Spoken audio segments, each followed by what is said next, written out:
This whole thing is powering itself right now. There's been increased interest in tiny homes recently, and with the addition of solar on the roof and batteries built in, you can seriously consider installing one of these and living off-grid. So why are tiny homes becoming so popular? Well, I've come to Sydney in New South Wales, next to a very busy freeway, to find out. That is a tiny solar home, and this is the Everything Electric Show.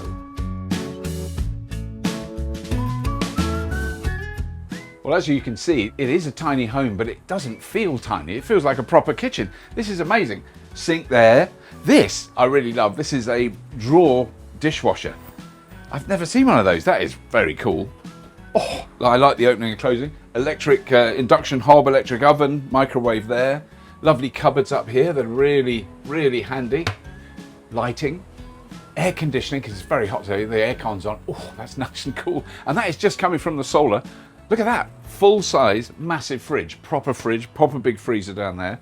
Stone tops, listen to that. That is not a bit of old fiberboard, that is proper stone, that is lovely. Loads of storage. I mean, it's like a proper kitchen. You can easily cook for a family of 4 in here without any trouble. I'd love a kitchen like this. And if you want to see these tiny homes in action, they'll be at our Everything Electric show in Sydney on the 9th, 10th and 11th of February. Remember, energy and transport professionals go for free on the first day. So Guy and Blake, can you explain what inspired you first of all? I mean, you presumably knew there was a market then for tiny homes. There were people that would be interested in that. With our building company, we got to do like a lot of demo work and taking a lot of stuff to the tip, which sort of breaks our hearts a little bit every time you go. The rubbish that we have here is like so small compared to what we do in the building game. And we also want to try and help the housing crisis out in New South Wales. Right. To make housing a bit more affordable. So this is all aluminium, and even the base is aluminium. Yep, so the trailer's fully aluminium. We put the aluminium sheeting underneath the floor as well. The finished home here is under 4.5 tonne. Right. And that way we can still class this as a caravan. Because that's kind of it. So that is the other interesting aspect of it. Because we'll have a look round it, obviously. But you know, if you've got a bit of land, which happens in Australia, I think it's important to point that out to European and North American viewers.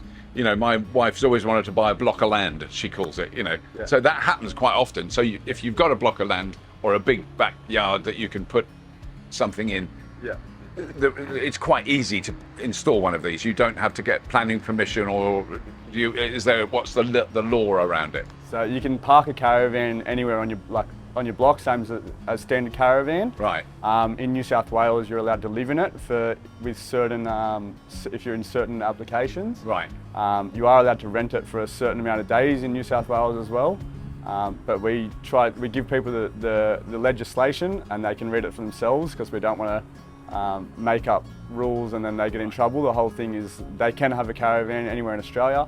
It's just the rules around living in it, but yes, you can live in it full time in New South Wales. Right. Oh, that's interesting. So you could have it as your home, and I'm assuming, in comparison with a standard home that's built on a concrete block, yeah, it's a bit cheaper. Yeah. And this one's on a trailer, so it can be moved as well. The whole thing with the caravan, though, is got to be under 2.5 wide, right, under 4.3 high. Right, and is this bigger than that, or that? No, it's just so under. So this is at the maximum size you could have. Yes, to the top of the solar panels on the roof. Right. It's just under. Now, in the UK, tiny homes are also completely legal, whether they're on a trailer base or not. However, you may need planning permission depending on where you want to put your home and what you want to use it for. But this is effectively completely self-contained. I mean, how far can you go off-grid with one of your homes? As we said, the whole roof's covered in solar. Right.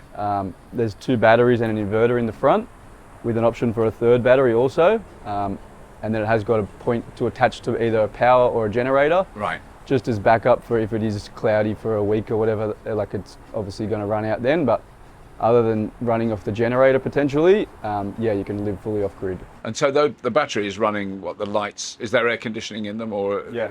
Right, so aircon and cooking and the fridge, yeah, and everything. Everything runs off the solar, and we've actually got a real time. So as long as you're conscious about how you use it, same as anyone having solar, anyone who's used solar at their home would know you're sort of conscious about what you're using, and then you know when you're taking energy from the grid.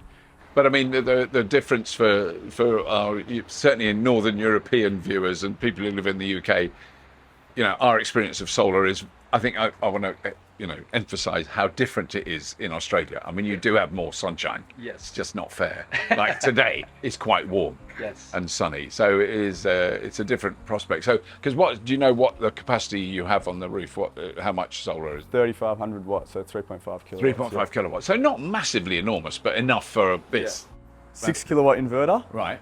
Hybrid inverter, so it's inverter / battery charger. Right. And then we've got, these are our 2 batteries that come standard. Right. So 2 5.1 kilowatt hour batteries. And then we've got And then you've got a also slot you could put more in. Exactly right, yeah. So we can get it up to, as we said earlier, we can get up to 15.3 kilowatt hours. And this cabinet here runs the whole tiny home. All the power comes back through this. So it and all then goes through that system. Yeah, Right. And we've also got a subboard inside, just so if there is a trip, it trips in the subboard, not here. Right. So it's not, you don't have to take the box Oh, off so every time. if this is your your tiny home, you don't need to deal with this. Yeah, at all. no, you don't need to touch this. Right. You just turn it on when we set it up, like when Right. it gets set up on the property, and then it's running and ready to go. What about water? That's the other one. So that you would need to be connected to Yeah, so- water in some way. Have you got tanks, water tanks in them? So because we're trying to stay under that weight limit, we can't actually Right. put tanks on the tiny home. We can organise tanks to go out to site. If we've got a water tank, and we can do also composting toilet. Right. But the water tank would have a pump, which we've got outdoor power points that runs the water back into the home. So it can be completely self-sustainable. So can you give us a rough idea of what they would cost then? What would this cost to, if you know, I've got a block of land up the road. Yeah. What would it cost me for you to deliver one of these? We've the thing with costing is because we're including everything, so we've already got the oven, cooktop, range all in hood, there. appliances, aircon, the battery system with all the solar. When we say the prices, people compare it to other people online, and it sort of blows them out of the water a little bit. But once you tick all those upgrades, it's very even. Everything inclusive here is $239, including GST. I think now I want to put it into context of what an average, say, 3-bedroom Australian house on a block of land. I've got no idea what that would cost in comparison. I'm guessing a lot more. Yeah, a lot more. Depends on your area, I guess. Yeah. But yeah, in Sydney, it's only upwards from $1 million. With as Guy said before, our Wonder model's obviously a lot cheaper, but that's starting at 150,000. It is compact and bijou, but this is the bathroom, and it's actually really spacious. Beautiful full-size shower there, washing machine, loads of storage in here, and this has got a flushing toilet that you would have to have connected to a sewer or a septic tank, and there is some instructions on it begging us not to use it right now. It's not connected.